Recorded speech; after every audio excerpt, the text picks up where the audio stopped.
I'm not gay." Chris Watts denies having an affair with escort as it is revealed a second man claimed to have a homosexual relationship with the killer dad after meeting in rehab.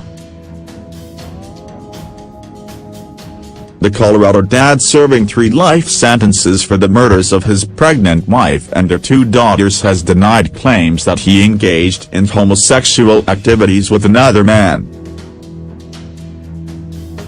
Chris Watts dismissed the claims made by Trent Bolte, who told investigators he and the then-married Colorado killer were in a sexual relationship for close to a year.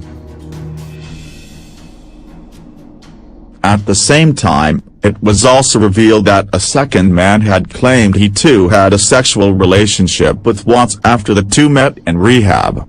Watts denied that affair as well to investigators. The investigators spoke about Bolte and another woman, Amanda McMahon, before asking Watts about his mistress Nicole Kessinger during their interview last month in a Wisconsin prison. Watts also denied ever meeting McMahon for sex, saying he only cheated on his wife with Kessinger.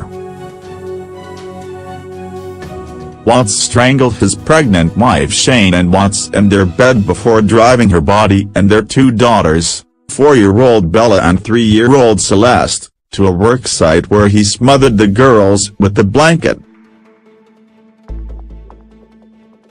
Watts' lawyer, John Walsh, had told me about one dude from Wyoming, said Watts when asked about possible affairs. Trent Bolte, responded the investigators. "Yeah, that guy," said Watts, before everyone began laughing and one of the officials said that the interview with Bolte had been a waste of our lives.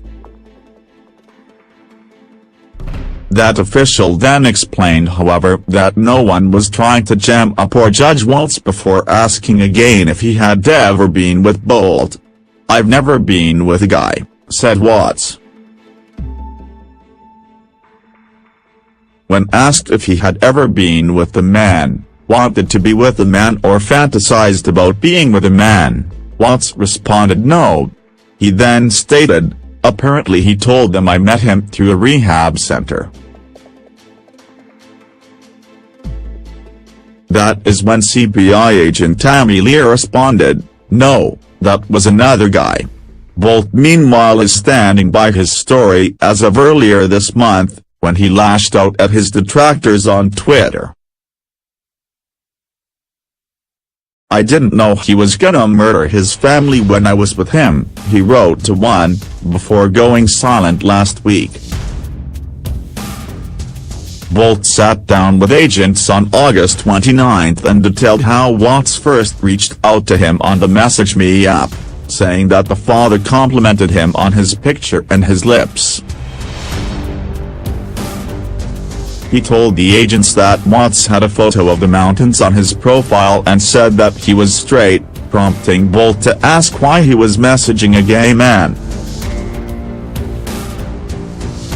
"Lol, I don't really know if I'm straight or not," said Watts. The two then met for the first time at Bolte's residence, who said that Watts started dripping off his clothes. "I performed oral sex on him, he performed oral sex on me, after that there was intercourse and he pretty much panicked and then didn't say much and left," said Bolte. Soon after that, Bolte said that he met Watts' daughters Bella and Celeste. Bolte said prior to that Watts had told him, "If you turn out not to be a psycho, maybe you can meet them." The two would spend time together at a remote Wyoming cabin, said Bolte, which his mother Colleen confirmed in her own interview with a Colorado Bureau of Investigation agent. She also told the agent that Watts had given her son money while they were together, and even paid for Bolte to get lip injections. Bolte's story has been questioned by many after he first claimed that he and Watts were together in a Facebook post soon after the murders. It was that post and his subsequent interview on a national news program that led to police reaching out to Bolte, who said he first met Watts in June of 2017.